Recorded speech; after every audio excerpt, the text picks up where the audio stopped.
Ser Podcast. Tras los Globos de Oro y la emocionante carrera de premios que tenemos por delante, a la cartelera llegan dos de las películas indies de la temporada. Esas hechas por un cine medio americano que tanto echamos a veces de menos. Colman Domingo produce y protagoniza Las vidas de Sing Sing, un drama inspirado en hechos reales sobre los talleres de teatro en la cárcel. Y por otro lado, Kieran Culkin acompaña a Jesse Eisenberg en A Real Pain, una road movie por la Polonia del Holocausto. Además, el cine español nos trae dos buenas óperas primas, La mitad de Ana, de Marta Nieto, y Desmontando un elefante, de Aitor Echevarría.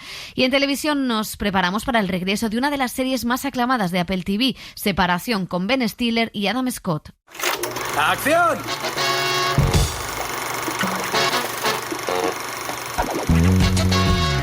El cine en la Ser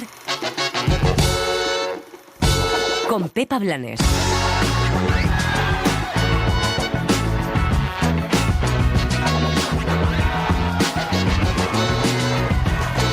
Al igual que la Dana paralizó la vida en la Comunidad Valenciana hace unos meses, todo se ha parado en Los Ángeles. En California esta semana unos fuertes y violentos incendios, consecuencia del cambio climático, han arrasado con una gran parte de la ciudad. Lo que empezó en las afueras de esta urbe residencial y gigante ha llegado hasta el epicentro mismo de Hollywood, siendo evacuado el teatro donde se celebrarán los Oscar en plena temporada de premios. Mucha gente ha perdido sus casas, sus mascotas, entre ellos muchos miembros de la industria. El desastre humano, económico y ecológico es brutal y, como era de esperar, pues se ha paralizado la temporada entera. Los Oscars retrasan nominaciones al domingo 19, los Critics' Choice se posponen una semana y las premiers y eventos para alcanzar el voto se han frenado en seco. Es una prueba más de que el cine, el arte, no puede estar alejado de la vida. Cuando se habla de que el cine tiene que evadirnos, es cierto, es una de las funciones y deseamos que así sea, pero el cine refleja nuestra vida y el modo en que vivimos, en que deseamos, en que soñamos y en que tememos. Por eso no se entiende cuando se pide a los artistas y a los creadores que no hablen de la realidad, que se limiten a hacer su trabajo como si su trabajo no fuera pensar en nuestra realidad y tratar de mejorarla. Los discursos contra el cambio climático, contra las consecuencias del cambio climático de muchas estrellas, podrían parecer alguna pose, y seguro que están llenos de contradicciones, como no tenerlas en este mundo capitalista. Pero ahora se demuestra que esos desastres naturales no se producen al azar y que esos discursos tenían sentido. Ojalá se controle pronto el fuego y se recupere lo más rápido posible de lo que ocurrió en Valencia.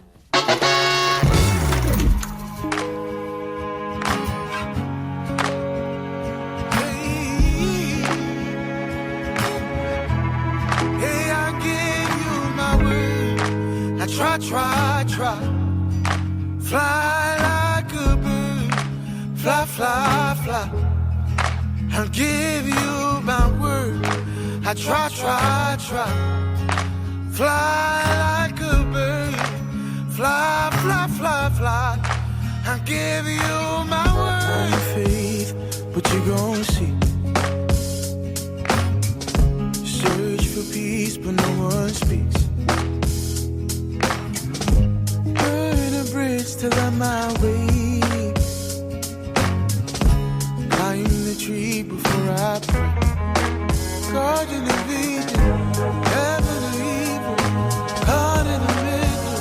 Someone set me free with wind beneath my wings. Pues muy pendientes de esos incendios en el epicentro de la industria del cine, donde bueno, pues la temporada de premios estaba en todo su esplendor. El dinero que se mueve durante todo el año tiene ahora su recompensa y está de momento paralizado. Elio Castro, José Manuel Romero, ¿qué tal? ¿Cómo estáis? Hola, ¿qué hay? Sí, pues siguiendo las noticias ahí con mucha atención. No es la primera vez que hay incendios en Los Ángeles, en California en general, y luego es muy, muy sorprendente esto que se vaya repitiendo y que, claro, afecta. Ahí las casas están también, dependiendo de los barrios, aisladas, con las montañas de Hollywood, ¿no? El Mulholland Drive está lleno de vegetación, o estaba lleno de vegetación, y los incendios se propagan rapidísimamente. Y es muy habitual en Los Ángeles y en todo Estados Unidos escuchar coches de bombero casi diariamente a todas horas, ¿no? Porque además las casas, en Los Ángeles sobre todo, están hechas con las bases estas de madera y arden rapidísimamente. Sí, contrasta un poco, pues claro, con el esplendor o el brillo que venimos de los Globos de Oro de esta temporada de premios, y con un calendario muy ajustado, porque en los últimos años especialmente esto se ha vuelto una locura, también como lo cubrimos o lo seguimos desde España, ¿no? Que antes era un poco Globos de Oro y Oscar y tenías ahí todo un mes, y ahora ya estamos pendientes del sindicato de actores, de guionistas, que también ha retrasado retrasado, el de directores que ha salido esta semana, el de productores, los Critics' Choice, que han movido unas semanas la celebración de su gala, luego vendrán los BAFTA, que son en Inglaterra, pero bueno, que todo forma parte del mismo ecosistema y de la misma campaña, y que indudablemente pues afecta, como no va a afectar, a las votaciones, al cambio, a mover las fechas, ya que no es momento de galas, justo cuando venimos de solo 3 días de los Globos de Oro, 3 o 4 días, donde hemos estado viviendo los Globos de Oro, que han recobrado un poco pues el brillo o el brío, o al menos ese indulto que le han hecho las estrellas de Hollywood celebrando cada premio. Claro, y eso es de lo que nosotros contamos, pero ayer revisando un poco cuáles eran las cosas canceladas, es que en solo un día había 5 premiers de películas muy diversas. Estaba Better Man, la película de Robbie Williams, había pases especiales aparte de premiers y estrenos para académicos, había un pase de la película de Bob Dylan, había otro pase de Dune para otro tipo de académicos, había un evento de Emilia Pérez. O sea, la cantidad de eventos que en estas semanas se concentran en solo un día en Los Ángeles, pues todo eso cancelado, que evidentemente pues es lo que se tiene que hacer, pero claro, eso demuestra también la paralización de una industria que vive de eso, ¿no? Con lo cual, bueno, pues es un momento complicado, y cada vez estos desastres naturales, lo decíamos en la Dana, provocarán más parones de este tipo, sí, y cada vez más heavies. Y va a ser curioso también a ver cómo se reconsideran las campañas con un estado anímico de una ciudad de esa manera, cuando ya sabemos que para ganar premios es importante estar en los sitios y hacer las campañas y los actos que decía Pepa, y a ver cómo cambian el discurso o lo adaptan, ¿no?, a la nueva situación. Y luego que el epicentro de donde se originan un poco los incendios es Palisades, que es el barrio donde viven la mayoría de estrellas, muchas de ellas que ya han perdido las casas, ¿no? Que bueno, es desagradable aunque tengas dinero para pagarte otra, porque pierdes toda tu intimidad, pero aparte, bueno, pues son los afectados, son los que van a tener que estar después en la campaña de premios. Bueno, vamos a ir con las películas, de hecho, muchas de las películas de las que vamos a hablar hoy, 2 de las películas, de hecho, están en esa temporada de premios. Una es una de las sorpresas indies, que veremos si se desinfla o sigue para adelante, Las vidas de Sin Sin, que muestra que el arte tiene un poder curativo capaz de cambiar la sociedad, o al menos una parte. El director Greg Kidar leyó un artículo sobre un programa de rehabilitación en la cárcel de Sin Sin, en el estado de Nueva York, y cómo se había reducido la reencarcelación de los presos tras un taller de teatro. Decidió llevarlo a la gran pantalla en esta película, que cuenta con algunos de aquellos hombres que estuvieron presos y se apuntaron al taller de teatro, y también con la estrella Colman Domingo. Este programa se creó con el objetivo de mejorar la capacidad de gestión de los presos y se ha convertido en algo un poco más, no sé, maravilloso, porque ayuda a estar más en contacto con los sentimientos, procesarlos y asimilarlos mejor, lo cual contribuye a la rehabilitación. El actor, que puede repetir nominación al Oscar, la tuvo en los Globos de Oro, entró como actor, pero también como productor, convencido de que el arte es movilizador. I've always believed that art can change lives. El arte es el verdadero paracaídas que puede salvarnos a todos. Hay un poder transformador en el arte que todos necesitamos. Creo que si tenemos acceso a él, descubriremos lo que puede hacer por nosotros y por nuestras almas. El arte hace que nos sintamos más parecidos a los demás. Bueno, pues junto a Colman Domingo está Clarence McLean, es uno de los que en su día participó en el taller dentro de prisión. Todos los participantes, tanto los actores profesionales como los actores que debutan por primera vez, han cobrado el salario mínimo, nos contaban el director y Colman Domingo, porque la idea era mostrar la fuerza colectiva, la fuerza de la comunidad para hacer cualquier obra de arte. También esta es una película que quiere cambiar eso de la concepción de la rehabilitación. Para eso está pensada la película, para recordar a la gente que hay 2 maneras de ver la prisión, como punitiva o como rehabilitadora. Elegimos glorificar la parte de la rehabilitación porque eso beneficia a la sociedad. Castigar a la gente no beneficia en absoluto a la sociedad. Así que, de alguna manera, esperamos que la gente vuelva a darse cuenta de que una cárcel está hecha para la rehabilitación. Pues en España este programa tiene lugar en las cárceles de mujeres. Teatro Yeses es la compañía que se encarga de hacer teatro con muchas de las presas, y es algo que estaba un poco en El patio de mi cárcel, la película con Verónica Echegui, que también hablaba de la vida en prisión. Ahora tenemos esta mirada a las prisiones americanas, que es verdad que las hemos visto muchísimo en el cine y en la televisión, quizá de una manera mucho más descarnada o violenta, y aquí sorprende pues la manera humanista de tratar a los presos. Sí, yo me acuerdo también de otra película, César debe morir, de los hermanos Taviani, sí, que son mafiosos que están en prisión de Roma, y era Julio César de Shakespeare, y también, bueno, ahí se establecía también una especie de paralelo entre la obra, entre el magnicidio a César y también las rencillas y las disputas entre los propios mafiosos. Pero bueno, te hablaban básicamente de lo mismo, ¿no? Como el teatro, el arte, pues tiene este poder de rehabilitación o de encontrarse a uno mismo, de purificación, ¿no? Espiritual o corporal incluso, ¿no? Y entonces sí me parece muy bonito, ¿no? Y interesante lo que plantea en la película, además de esos elementos de colaboración que hay entre los presos, el personaje que hace Colman Domingo, que es un poco el que lleva a cabo, ¿no? El protagonista, pero como hay otro recluso que también hay una especie de competición con él, la figura del profesor, ¿no? Que también aprende un poco de lo que ve a su alrededor y cómo se va adaptando, cómo todos se tienen que adaptar unos a otros, ¿no? Convivir, en definitiva. Y luego también esto, que lo vemos en las cárceles norteamericanas, cómo conviven ahí presuntos culpables con presuntos inocentes o seguros inocentes que han sido víctimas de un fallo judicial, ¿no? O que pueden ser víctimas de un fallo judicial. No, ese micromundo, ¿no? de las prisiones americanas también, y la abundancia de población negra que se ve también en esta película. O sea que yo creo que sí, es una película pequeñita, pero yo creo que sí que va a tener, y a mí Colman Domingo me gusta mucho. Le acabo de ver en la serie de televisión de Netflix La Locura, y también es un personaje, es un actor que en los últimos años está teniendo muchísimo recorrido. Y que tiene una voz espectacular, sí, la verdad. Sí, sí. A mí me gusta una cosa que era en lo que insistía también Colman Domingo. Al final los presos, que son hombres, la mayoría pues racializados, negros o latinos, que están en las prisiones, porque es la población reclusa en Estados Unidos es en su mayor parte así, son tipos que no han tenido la oportunidad de aprender las emociones, ¿no? De enfrentarse a las emociones o de poder expresarlas. Y creo que lo que muestra es como una masculinidad, pues el prototipo del hombre criminal, macho, la violencia, cómo eso puede cambiar también a través de entender las emociones a través del teatro, ¿no? Porque es la manera, ¿no? de sentir lo que pasaban en El sueño de una noche de verano, lo que pasan esos personajes, de ponerte en la piel del otro y también de entenderte a ti mismo, de aquello que has hecho, de qué vida has llevado. Hay una escena muy emotiva en la que el personaje de Colman Domingo dice que hacía ballet, que se metían con él por hacer ballet, que luego dejó el ballet porque estaba en la calle y ya siguió otro camino dentro de un mundo de delincuencia o de sobrevivir, ¿no?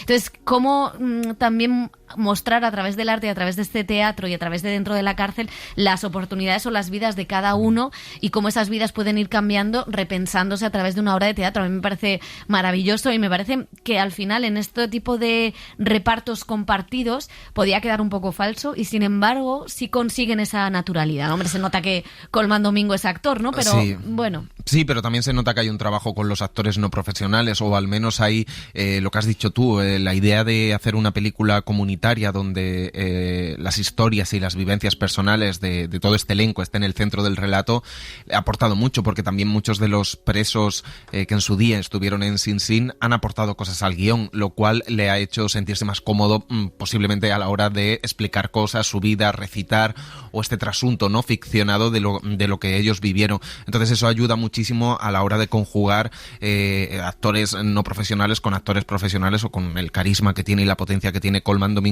que recordemos que es un actor que había hecho bastantes cosas, pero fue sobre todo con un secundario no muy grande, que luego fue creciendo en Euphoria, donde metió el pelotazo, que ahora han vuelto a grabar la tercera temporada o están a punto de hacerlo. Y es muy interesante, siendo un drama indie y de estos que a veces siempre decimos que echamos de menos, como estas pequeñas historias del cine americano que tienen un público adulto pero que están muy bien hechas, sin grandes alardes. Y me gusta también mucho cómo está muy bien focalizada tanto el guión como la puesta en escena de la película en contar las vidas y la salvación o el camino que pueden hacer estos personajes.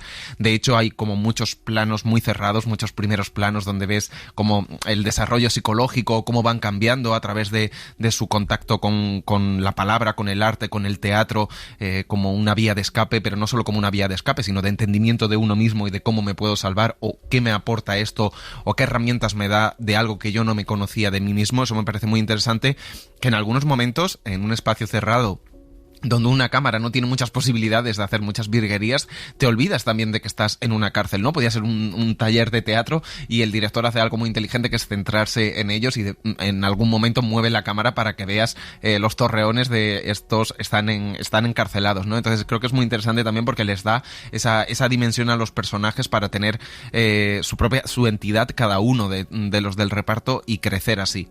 Y otra cosa, no quería apuntar solamente que los propios personajes, fuera del escenario, fuera de esos talleres, fuera de la representación, también en las cárceles, en las celdas, en los pasillos, están representando un papel, porque tienen que hacer pues el duro, el matón, el tal. Y otra cosa que comentabas del personaje que hace Colman Domingo, decía que hacía ballet y que luego tuvo que ir a las calles, y me estaba acordando de Michael Caine, que ha contado que él era pues un chaval que se metía en muchos líos, que formaba parte de pandillas, que formaba parte de pues eso, como de Robert Downey bandas. Jr. Sí, no, pero más macarra, ¿no? En el Londres ahí suburbial, ¿no? Por así decirlo. Y que gracias precisamente a que se introdujo en un taller de teatro, pues ahí empezó su otra vida y se pudo desarrollar como actor.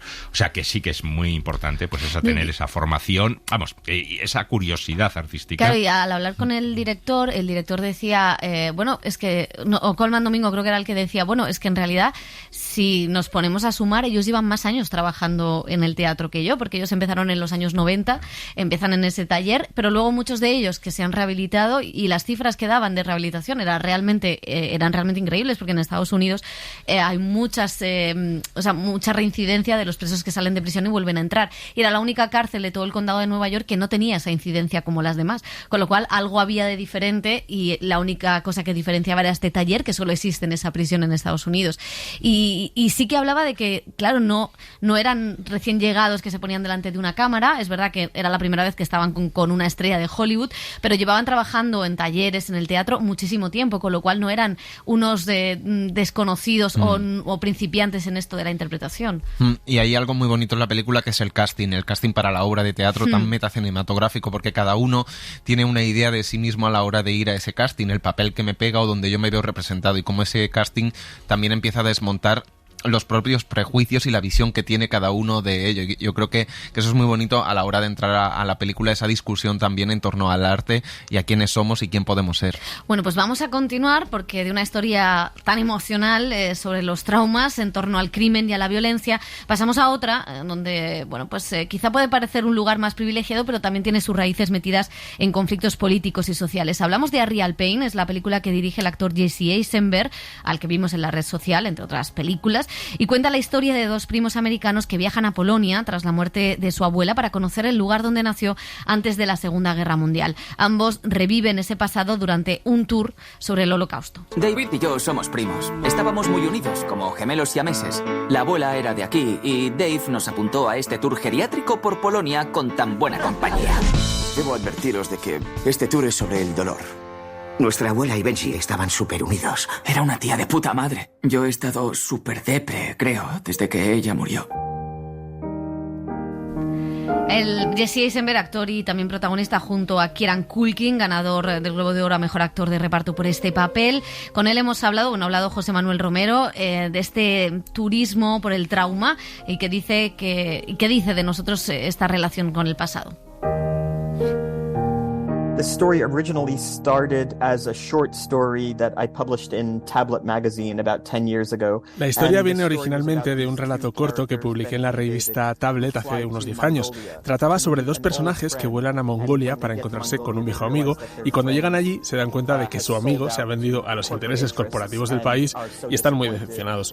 Estuve años esforzándome por adaptar esta historia, sentado frente a mi ordenador, golpeándome la cabeza con el teclado, hasta que apareció en mi pantalla un anuncio en el que decía Tour por Auschwitz con comida, y en paréntesis ponía lo de la comida, y en ese momento me di cuenta de que esa era la historia. Son estos dos personajes los que hacen un tour por el Holocausto, una especie de viaje moderno de la clase media o alta por los traumas de la Segunda Guerra Mundial. Middle or upper middle class American tour through the traumas of World War II. These two characters who were very different, had different perspectives on the world and different perspectives on each other. Los dos personajes son muy diferentes, tienen distintas perspectivas del mundo y del uno sobre el otro, pero puestos en el contexto de algo mucho más grande, obliga al público a cuestionarse ciertas cosas.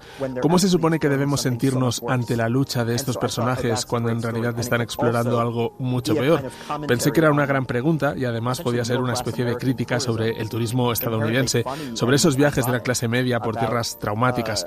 Hay algo intrínsecamente divertido e irónico en un recorrido de estadounidenses de clase media alta que ven un campo de concentración, pero antes de camino toman un elegante desayuno y luego se quedan en un buen hotel después de la visita turística. No sé cuál es la alternativa, pero hay algo irónico en ello.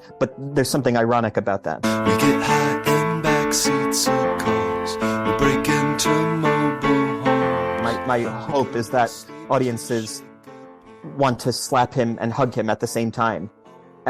That's the goal. Is that you can kind of like, Espero que el público quiera abofetearlo y abrazarlo al mismo tiempo, ese es el objetivo. Todo lo que dice en la película es bastante cierto. Habla de si deberíamos experimentar un verdadero dolor al sentarnos en primera clase en un tren de camino a un campo de concentración. Tiene razón en eso, pero la forma en que se expresa es tan odiosa y cáustica que crea esa sensación de forma intencionada.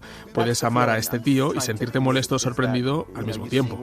Kieran Culkin es un actor fantástico. Hay algo tan encantador en él. Parece muy inteligente, puede parecer dulce, puede parecer feliz. Sin embargo, detrás de todo esto se puede sentir una lucha y un verdadero dolor. Él podía representarlo mejor que nadie. Tengo mucha suerte de que haya hecho la película. He could just do it better than anybody. I'm so lucky he did the movie. Yeah, I like Alexander Payne. I gave, in terms of like cinematography, I gave...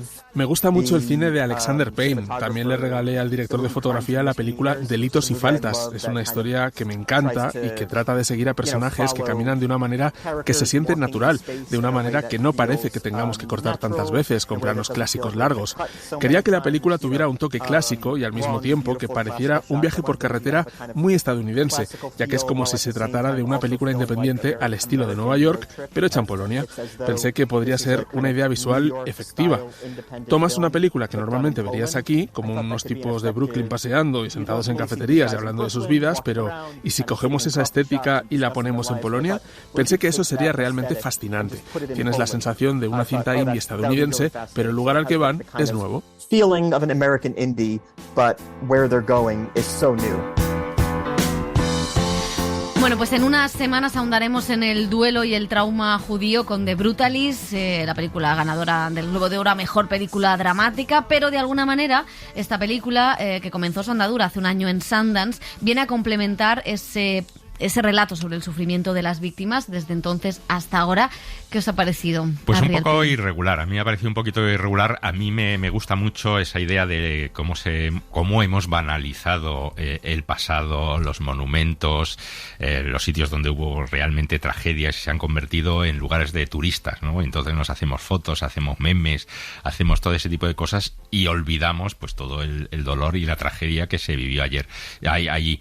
Entonces esa idea ahí me parece que está muy, muy bien lograda. Lo que pasa es que yo creo que la película se va desinflando en algunos momentos. El personaje de Kieran Culkin, que está muy bien, pero me parece demasiado histérico, demasiado Kieran Culkin, ¿quieres decir? Kieran Culkin, probablemente, ¿no? Y luego la película, pues quizá no es muy larga, o sea que realmente se ve bien, pero se queda en muy poquitas cosas. O sea que yo creo que está muy bien esa idea que, como digo, de que nos interroga a todos nosotros de cómo nos comportamos con esa proliferación de fotos en lugares que pues no habría que tener un mínimo de respeto, pero que poco más. Sí, que estaba en el final de la zona de interés de alguna manera, también. Y que hemos hablado mucho de la posición de los influencers en esos, pero no solo, porque decimos los influencers, pero todos somos influencers cuando hacemos ese tour turístico por esas zonas. A mí no entiendo el fenómeno. Yo la vi en Sundance el año pasado y no entiendo tampoco el fenómeno de la película, más allá de que es una historia que tiene cosas interesantes y que es correcta, pero no entiendo tampoco el furor, ni entiendo el furor con Kieran Culkin, que hace de Kieran Culkin todo el rato, pero sí que hay dos cosas que me parecen interesantes. Una, lo que señalaba Elio, que fíjate desde qué modo lo ha tratado y también Steve McQueen en Occupy, ese documental de 4 horas sobre Ámsterdam y los lugares de memoria en Ámsterdam, qué diferencia de tratamiento tremendo. Y aquí, que podría ser casi una reflexión, tiene algo de Woody Allen a veces. Tiene este humor judío. Sí, que eso a mí siempre me conecto con ese tipo de humor. Y me gusta cómo el trauma se traslada de generación en generación. Hay un estudio que leí en un libro sobre los traumas de la Unión Soviética, que decía que se había hecho en ratones y que cómo las generaciones de ratones, los nietos de ratones que habían sufrido descargas y torturas, ¿no?, en el laboratorio, cómo temían a la máquina sin haber sufrido esas descargas. O sea, cómo hay algo en el cerebro que va heredándose también, que parte de lo biológico y lo cultural, ¿no?, que es una cosa muy interesante. Sí, pero también que no suframos tanto como sufrieron nuestros abuelos en la Guerra Civil. Claro, no es que muchas veces, y en la película hay un poquito de eso, que parece que el personaje de Kieran Culkin pues sufre muchísimo más que lo que sufrió su abuela u otros pero hay víctimas algo, del Holocausto. hay algo ensimismado en eso, ¿no? Sí. En el sentido de proyectar tus problemas del presente o tus traumas del presente en el pasado. Y es interesante lo que hace la película, porque realmente coloca a dos primos que están marcados por la muerte de la abuela, pero incluso es más interesante en este caso que son inmigrantes de segunda generación, o sea, nacidos en Estados Unidos, con ese pasado, y que, bueno, deciden rastrear si hay algo de ese trauma para recolocarse en el presente. Y también es interesante en la película cómo se espejan los dos, ¿no? Como que han tenido una atracción entre los dos por tener la vida del otro, uno porque es muy apocado, muy tímido y no ha tenido el derroche de carisma que tiene el otro, y el otro porque no ha tenido la vida estable o la familia que ha querido construir que tiene el otro. Eso es interesante, y buscar los traumas del pasado. A mí lo que me gusta es que lo haga en el tono en el que lo hace, que es como de esta comedia amarga, crítica, ¿no? También tiene algo muy de road movie de Alexander Payne americana, pero colocada en un lugar totalmente distinto y mirándolo desde otro punto de vista. Y es cierto que Kieran Culkin creo que es el mismo papel de esa sección. Y de las entrevistas. Total, pero es el personaje, el hombre herido.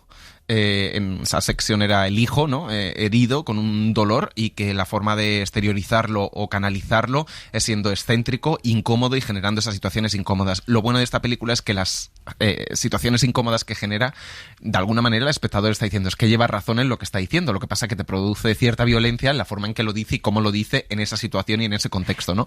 Pero sí que yo es más interesante. Que contra el personaje es contra... No, contra él, que tampoco tengo nada contra los Culkin. Yo sí. Pero que hizo algo... ¿Te robó la grabadora? Macaulay me robó la grabadora y estaba por ahí su hermano. Kieran estaba... él se llevó los cascos. Era cómplice.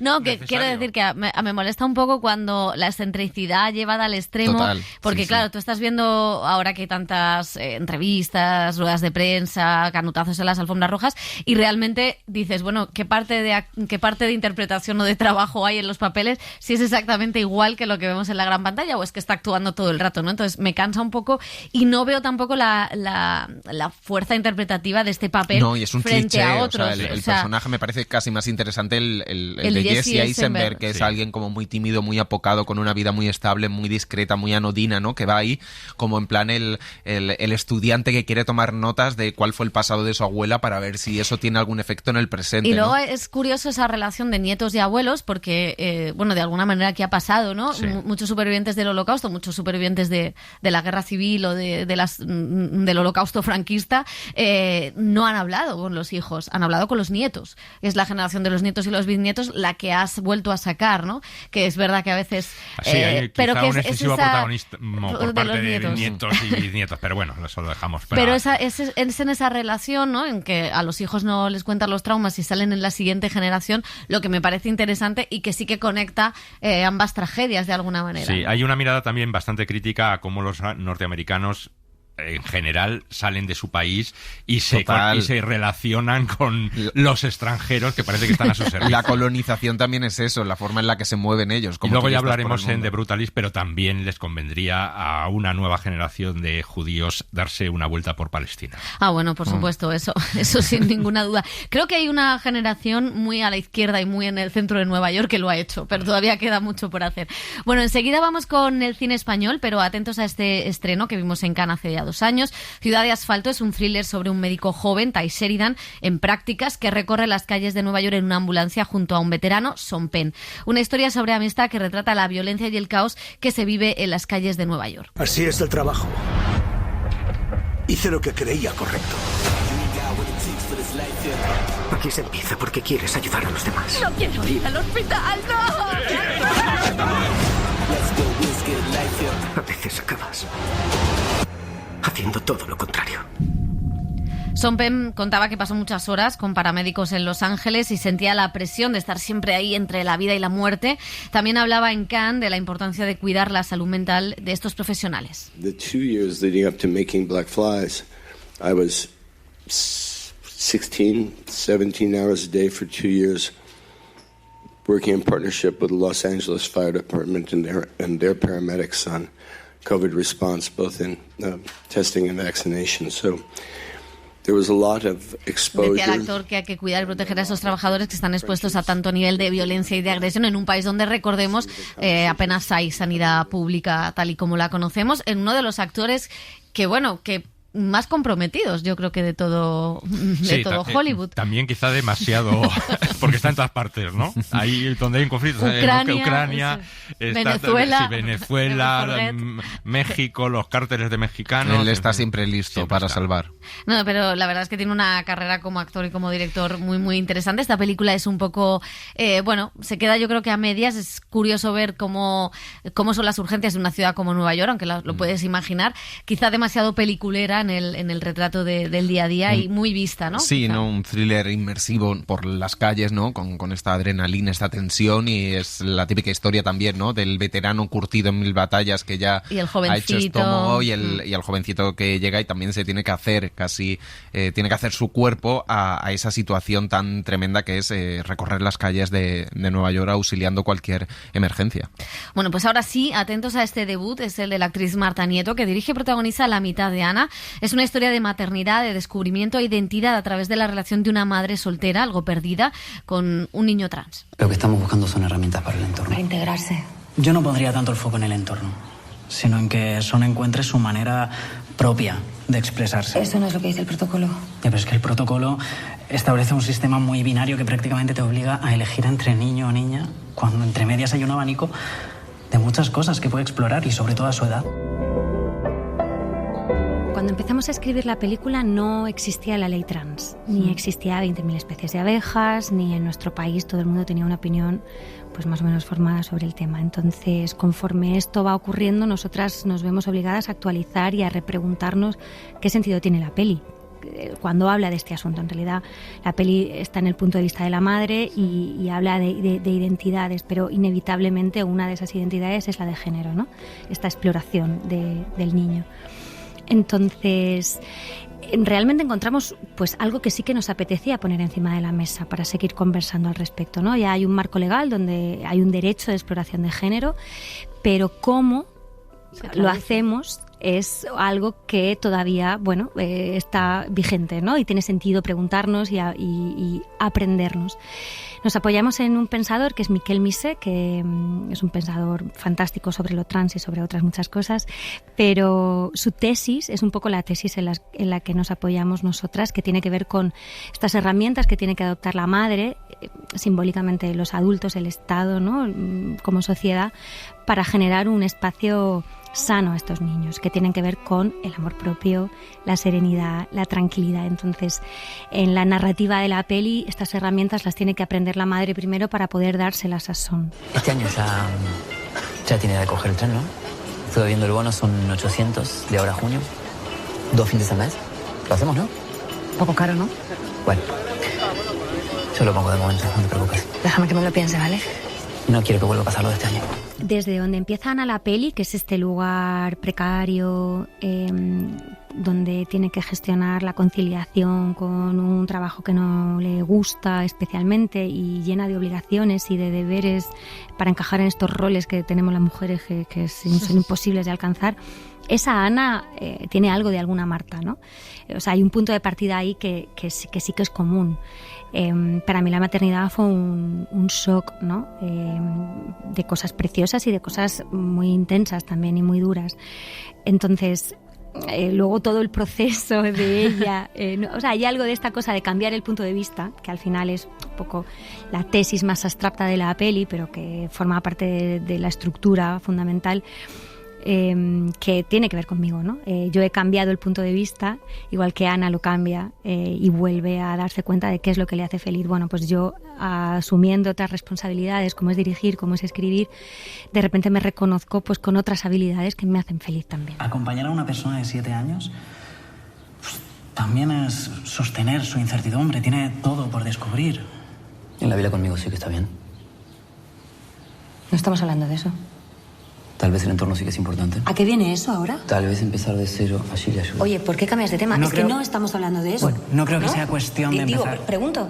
No creo que sea cuestión de empezar de cero. Por lo menos estamos teniendo cierto espacio para poder representarnos a nosotras mismas. Y bueno, hay un sentido, ¿no? Está claro que hay público y que hay espacio para todas y para todos, y es verdad que te tienes que exponer, es verdad que tienes que ser valiente y ocupar un espacio no solo requiere de voluntad, sino también de vulnerabilidad, porque al final, pues esto, ¿no? La gente te va a conocer de una manera más íntima cómo miras y cómo ves y cómo sientes y cómo apuestas por algo, pero creo que no hay otra manera en realidad de conquistar pues igualdades, ¿no? Es atreverse a ocuparlas con los defectos y con las virtudes que eso implica. Y otra ópera prima es Desmontando un elefante, de Aitor Echevarría. Es la historia de una arquitecta de éxito que regresa a casa tras unos meses en un centro de desintoxicación por una adicción. Natalia de Molina y Emma Suárez protagonizan esta historia sobre dinámicas familiares, silencios y adicciones.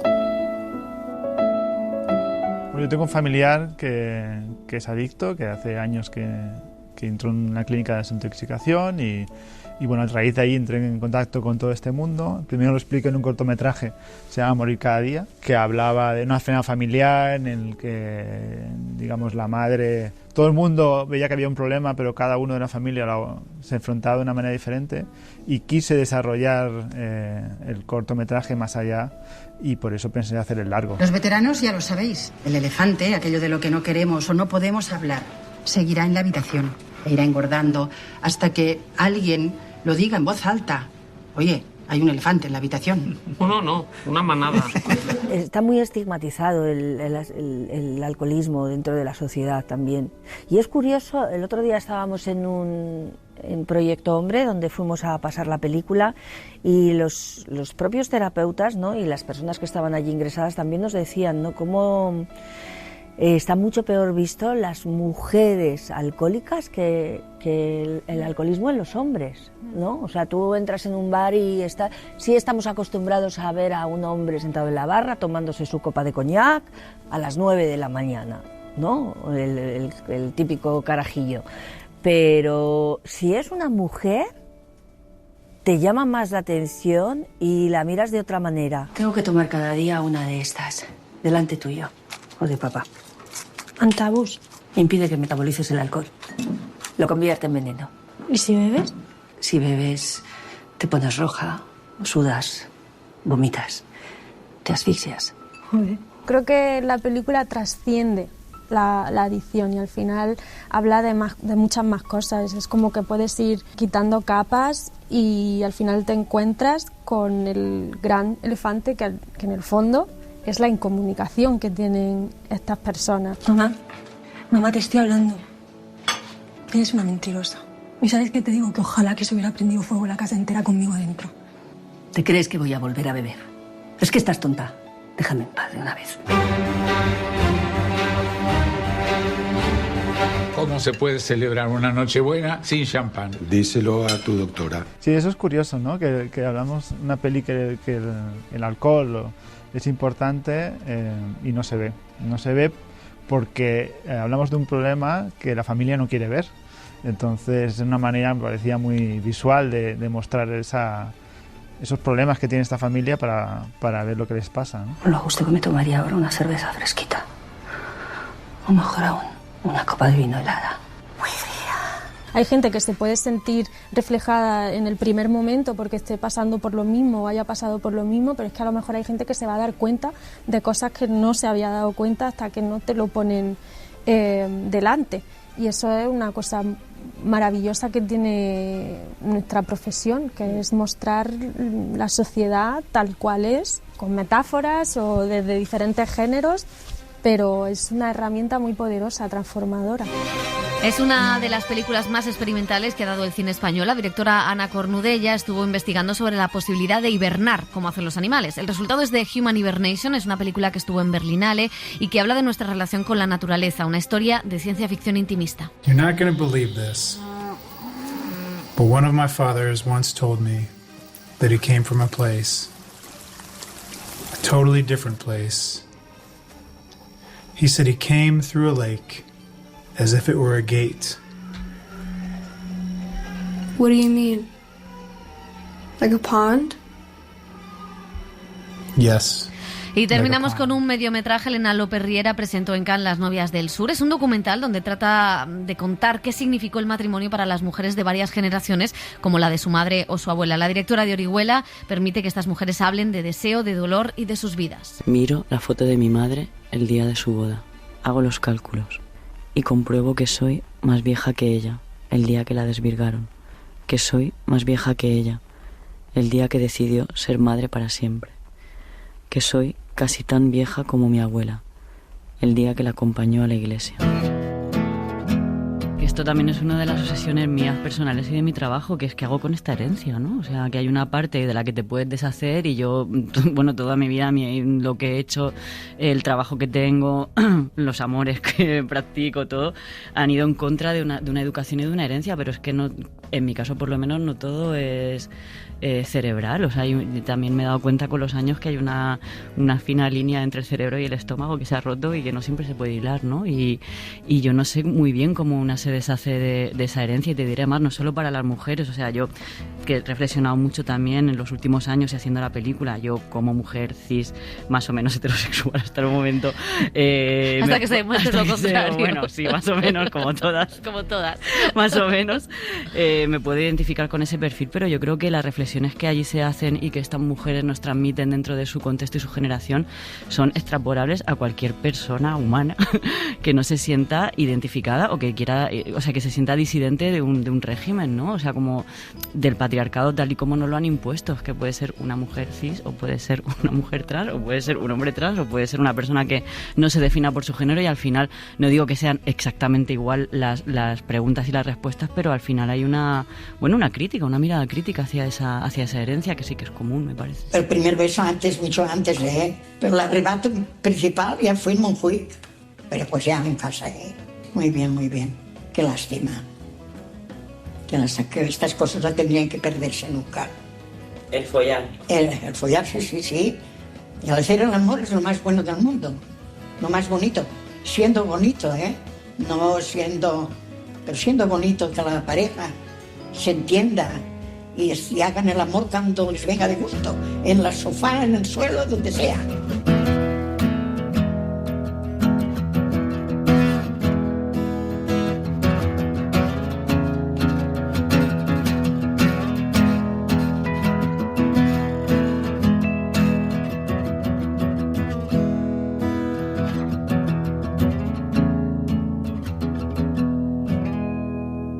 El cine en la SER con Pepa Blanes.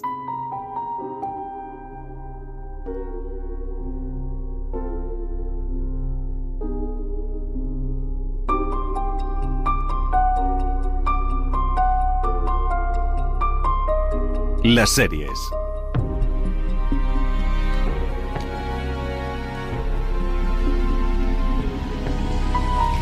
Me encanta Dani Garrán, que escribe: se acabaron las fiestas, volvemos todos al trabajo. Cariño, ¿cuánto tiempo llevamos aquí metidos? Oye, poquito, no sé vosotros, pero yo llevo una semanita solo. De hecho, me alegra que vayamos a hablar de la serie de la que hablamos. Me alegra de que me hables de esto. Porque yo creo que no salgo ni... Creo que solo tengo una dualidad, una vida. Yo es que he vuelto a ver esta serie esta Navidad. Estamos hablando de separación, evidentemente, y yo tengo a veces deseos de desdoblarme. Me gustaría que un Dani se quedara en casa. ¿Y cuál es el bueno? Y el otro... El que plancha. Nunca hay ningún bueno. No, pero nunca podríamos saber cuál es el bueno. Bueno, el gemelo malo, si el de aquí o el de casa. Si Kieran o Macaulay, ahora que venimos hablando de los dos hermanos. Bueno, es verdad, vamos a hablar de Separación. Se estrenó hace ya 3 años y el 17 de enero llega la segunda temporada a Apple TV+, este thriller laboral de ciencia ficción dirigido por Ben Stiller, pues que nos sorprendió a todos y que nos gusta mucho, además. Sí, y ha pasado tanto tiempo, 3 años, que quizá viene bien refrescar la premisa, y es que a través de un procedimiento quirúrgico se divide el cerebro de los empleados para crear 2 versiones, una que vive en la oficina y otra fuera de ella.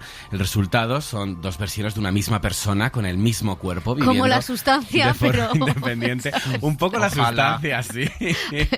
Pero solo una de ellas, de estas personas, la del exterior, ha tomado voluntariamente la decisión de vivir esa vida con todos los dilemas éticos y morales sobre el trabajo que acompaña. Si quieres beneficiarte de los trabajos forzados de los demás, ¿has dicho trabajos forzados? ¿De qué coño hablas? Sí. Trabajos forzados, ¿En serio? vale. De modo que esas personas se autoencarcelan. ¿Tú no te sientes cautivo? Lo digo en serio, porque tu yo del pasado te obliga a comunicar estas gilipolleces infantiles a los demás. La separación es subyugación. Capullo. Es corte para promo, Pepa. Es una distopía retorcida, pero con un trasfondo terroríficamente realista. Es fácil equiparar las industrias Lumon, la empresa protagonista, con las grandes corporaciones o con cualquier empresa que se excede en el control de sus empleados para disfrazar su espíritu explotador. El tono no tiene nada que ver. La primera temporada acabó con la toma de conciencia de los dentris, esto me encanta, los de dentro, de las versiones creadas para trabajar, y con una revolución latente, no solo porque los dentris son a todos los efectos. Es que me encanta dentri fueri. Es que me parece infantil. Como decía, los de dentro son esclavos cautivos en un mundo artificial limitado, sino por todas las implicaciones del uso de la tecnología que se van surgiendo conforme avanza la temporada. Mi dentri vive su propia vida y como resultado yo puedo vivir la mía. Pero solo existe porque existes tú. Y a todos los efectos, él es tú.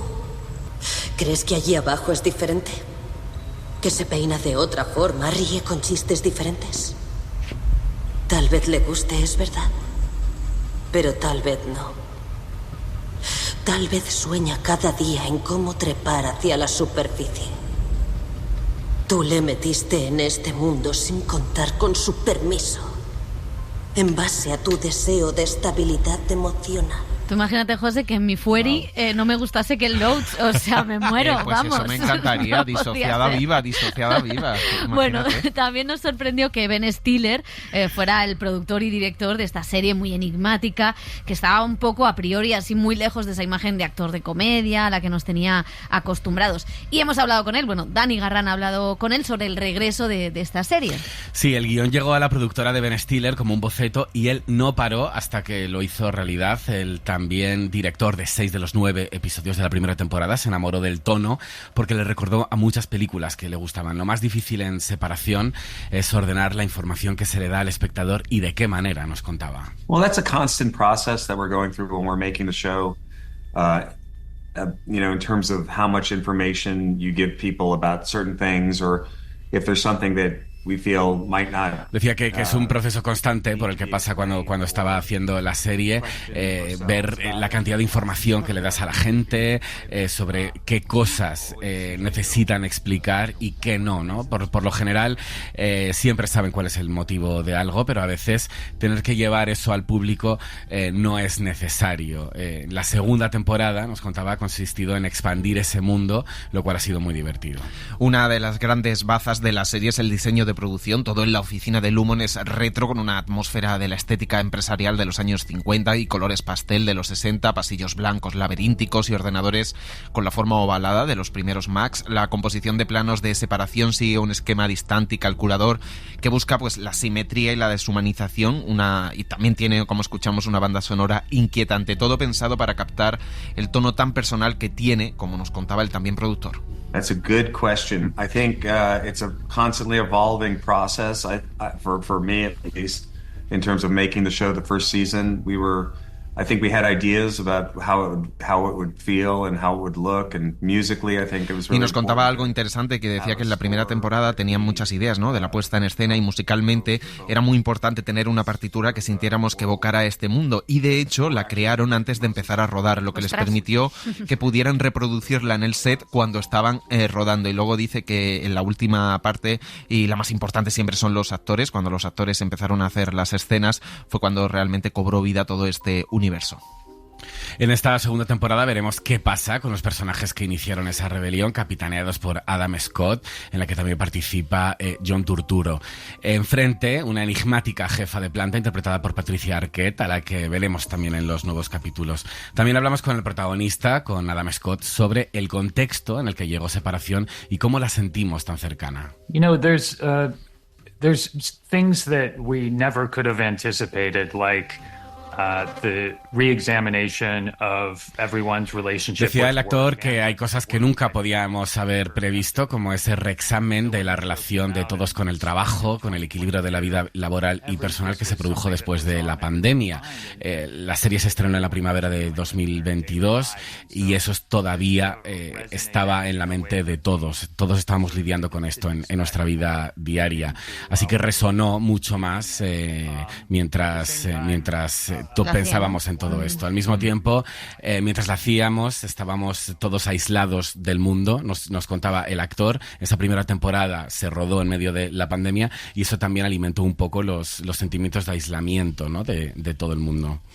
La verdad es que Dani y yo vivíamos juntos durante la pandemia y éramos un poco separación, fuimos un poco Severance de Pepa, solo conectados por el trabajo. Mis dentris y mis fueris. Es que estaba pensando en esto. Llama la atención que en los últimos meses hemos puesto el foco en el trabajo, con esa reducción de jornada laboral pactada por el gobierno y los sindicatos, pero a la espera del ala socialista del gobierno. Es un tema candente que Separación trata desde la ciencia ficción, pero a la vez un reflejo muy realista de la sociedad y de cómo nos enfrentamos a nuestro trabajo. Así hablaba Ben Stiller de esa conexión con la realidad. Yeah, I mean, I think it all feeds in, you know, our experiences of what we've been going through in our lives and in the world the last few years. You know, I think that informs everything that is in the show on some level, but you know, really we were looking. Y decía, como el protagonista, que todo pues se nutre y está conectado, ¿no?, con lo que está pasando en nuestras vidas y en el mundo en los últimos años. Estamos viviendo historias que empezamos en la primera temporada y los personajes pues tratan de continuar. Lo vamos a ver en esta segunda, con ese viaje emocional y el viaje de los personajes, especialmente del protagonista, de Mar, en términos de lo que está intentando averiguar de su vida y cómo la gente comentaba, respondió a la serie, sobre todo por su situación laboral, ¿no?, y cómo se veía espejada de alguna manera en ese sentido. Y creo que Lumen, la empresa, lo que representa la corporación y la ideología y la religión del lugar de trabajo, es algo que creo que está relacionado con el mundo en el que estamos y no somos capaces de desmontarlo. Eso digo yo, pero no lo dice Ben Stiller. Lo vamos a hacer. Vamos a reducir la jornada laboral. Si no quiere Carlos Puerpo, queremos nosotros. El cine en láser. El cine en láser gente quiere. Autónomo, independiente y anticapitalista. Vamos a reducir la jornada laboral del cine en láser, es todo lo que tengo que decir. No, es cierto que yo recuerdo que hace ya 3 años, la comentamos, nos gustó mucho a los 3. Quizá porque al final, en este mundo en el que vivimos, pocas personas pueden decir que no se sienten atrapadas en el trabajo, que no trabajan muchas horas, o que al final el trabajo no constituye una parte indispensable de tu identidad. Entonces, claro, hablar de cómo es uno fuera o dentro tiene muchas similitudes. Han pasado muchas cosas en estos años, no solo que nos hemos alejado de la pandemia, sino también que ha crecido la inteligencia artificial, las nuevas tecnologías, y claro, todo esto también de alguna manera afecta a la concepción del trabajo, de lo que será nuestro trabajo en el el futuro, con lo cual la serie sigue todavía muy vigente, ¿no? Hombre, y la propia conciliación o el trabajo desde casa, ¿no? El teletrabajo es tan deshumanizador y a la vez tan reconfortante, en el sentido, yo no soy padre ni ninguno de los que estamos aquí, pero me planteo, te llaman del colegio que tu hijo está malo y no te pueden llamar. Porque en esta empresa, ¿no? Eres otra persona que no sabe que tiene hijos fuera. Entonces, ese nivel de deshumanización me preocupa, pero a la vez mira, fíjate, dices... No me sonaría ¡guau! El teléfono cuando estuviéramos grabando. Eso sería increíble, Pepa. No tendría que editar audios. Pero no, claro, que ese nivel de deshumanización que preocupa o que nos alerta, y luego que claro, tú dices, vale, sí, estoy focalizado en mi trabajo, pero al final el trabajo estás también focalizado en la productividad de una empresa, claro, aunque te dé tu sueldo y te dé tus réditos, pero como que te quita. Incluso es muy interesante, casi para mí más que toda la reflexión con la que nos conecta casi con nuestro estado vital, emocional, laboral, es que cuando estás dentro, las relaciones que haces laboralmente como nosotros, imagínate, no seríamos dentris fuera ni amiguis, ni nada, porque fuera tú no sabes que la gente del trabajo son amigos o no amigos, o puedes tener una conversación porque no recuerdas que esa gente forma parte de tu vida emocional. Es una cosa súper impersonal, en el sentido en el que tú en el trabajo que haces y en todo lo que haces hay una parte íntima y personal, y claro, se quita esa parte para poner mayor productividad. O sea que es la película de Charles Chaplin llevada al extremo, ¿no? Sobre la producción en cadena. Con lo cual yo creo que tiene muchas cosas vigentes que interpelan a todo tipo de trabajos. Tú imagínate que Almodóvar no te diría hola, Pepa. Hola, qué mal, lloraría. Y es apasionante porque incluso esta segunda temporada tiene esos dardos envenenados, ¿no? Contra el corporativismo, contra esa filosofía de montar fiestas en el trabajo, del empleado de la semana, ¿no? Del optimismo como motor de la vida laboral. Eso a mí me gusta mucho. Y también... ¿Te gusta un pinball del trabajo? un poquito de melón. Estaría muy bien, ¿eh? Estaría muy bien. La fiesta de los gofres, cuando llegas a un buen EGM... No happen en el cine láser. Sigue. Y también cómo expande, ¿no? Esa filosofía de Dentris y de Fueris y muestra cómo fracasa ese experimento, porque al final lo que la empresa pues promete es que los Fueris van a ser mucho más felices y los Dentris también, y es que no es así. O sea, los Fueris viven vidas terribles y los Dentris son realmente los que quieren salir de ahí, expandirse y ver lo que pasa en el exterior como toma de conciencia. Me parece que es apasionante y que esta segunda temporada sigue manteniendo el mismo nivel. Es que es heavy porque el punto de partida del protagonista es básicamente que ha perdido a su pareja. Entonces, claro, es como alguien en el trabajo que no tiene el derecho a pasar el duelo, o que ha decidido él voluntariamente someterse a esta operación quirúrgica para no pasar el duelo en el trabajo, pero luego cuando vuelve a su casa sí pasa ese duelo. Entonces es como el debate es muy heavy. Pues sí, bueno, es como decimos la última serie en llegar y quizá la que pues nos apela de una forma más activa, poniendo este foco en las grandes corporaciones y el capitalismo, chupito, pero Severance, la verdad es que, y por suerte, no es la única serie que habla de los entornos laborales. No lo es. Hay muchas series que transcurren en diferentes lugares de trabajo, pero hay algunas que llevan intrínseca una reflexión sobre este. Vamos a repasar algunas de ellas. Una de las primeras que vimos fue The Office, la sitcom por excelencia. A través de la mirada de un equipo de filmación documental nos situaba en una empresa de venta de papel.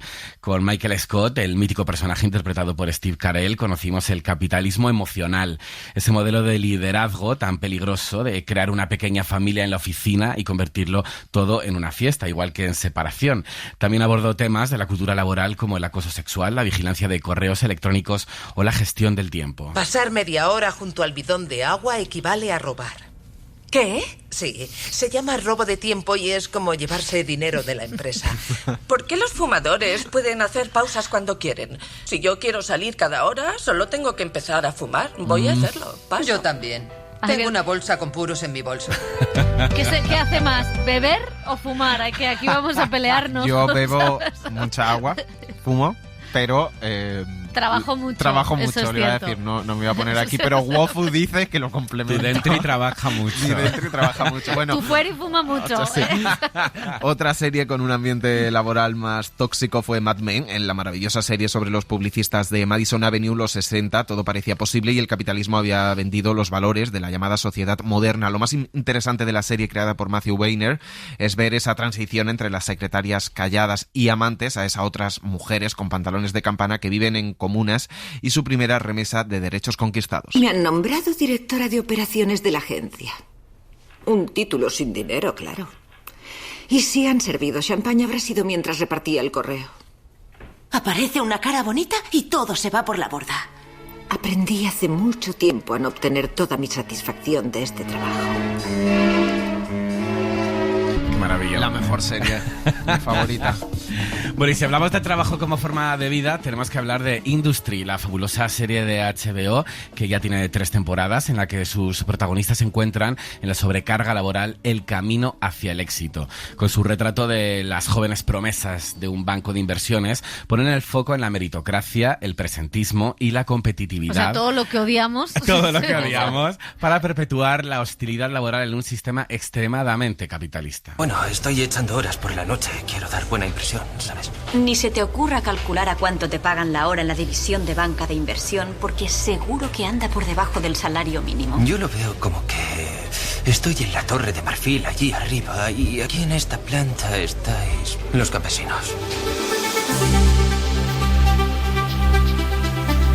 Qué horror este mundo competitivo de los bancos y las finanzas. Otra serie, aunque no lo creáis, que gira alrededor del trabajo es The Bear, la serie disponible en Disney Plus, protagonizada por Jeremy Allen White, que transcurre entre gritos y fogones. Sus protagonistas son personas rotas que tratan de validarse a través de su trabajo, una metáfora del estrés global y la autoexplotación con esos capítulos asfixiantes, pero también con interesantes reflexiones. La noche después de ganar el premio de Food & Wine, casi quemo el restaurante. ¿En serio? En serio. Son cosas que pasan. De pronto te tomas un minuto, estás mirando el fuego y piensas, si no hago nada, se quemará el restaurante y mi ansiedad desaparecerá con él.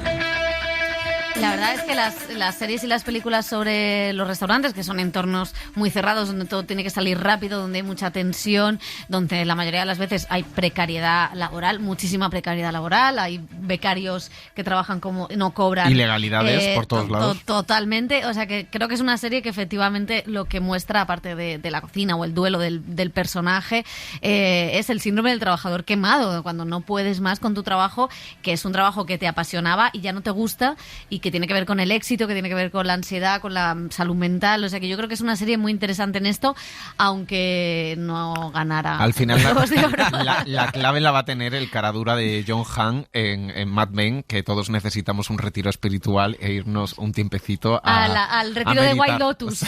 Podríamos irnos hacia allí, estaría bien. Y el desempleo entre las personas de edad avanzada y la precariedad de la clase media es el centro de otra serie de Recursos Inhumanos, una adaptación de la novela de Pierre Lemaitre, protagonizada por Eric Cantona, que se puede ver en Netflix. Una historia de un hombre que ha perdido toda esperanza en encontrar trabajo, que muestra el lado más salvaje del sistema neoliberal y las pocas oportunidades laborales para quienes quedan fuera del sistema. 25 años como director de Recursos Humanos y ahora era un nuevo pobre. Cuando me despidieron pasé de la incredulidad a la duda y a la culpabilidad, obviamente. Después de 6 años en el paro, condenado a trabajillos miserables y la humillación permanente, con la amenaza de tener que vender el apartamento acabé sintiendo cólera.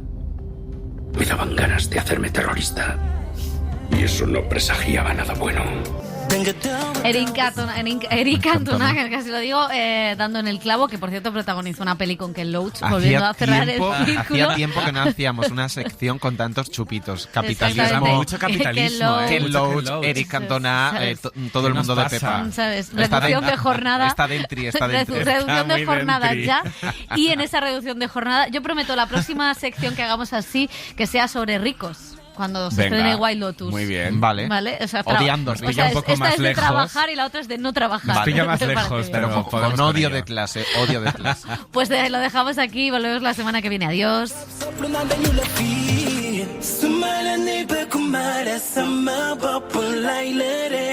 À chaque fois, suñu petit assez de nanansa. Suscríbete a El Cine en la SER. Escúchanos en directo en la SER los sábados a las 7:30 de la mañana y los domingos a las 3 de la madrugada. Cadena SER. La radio.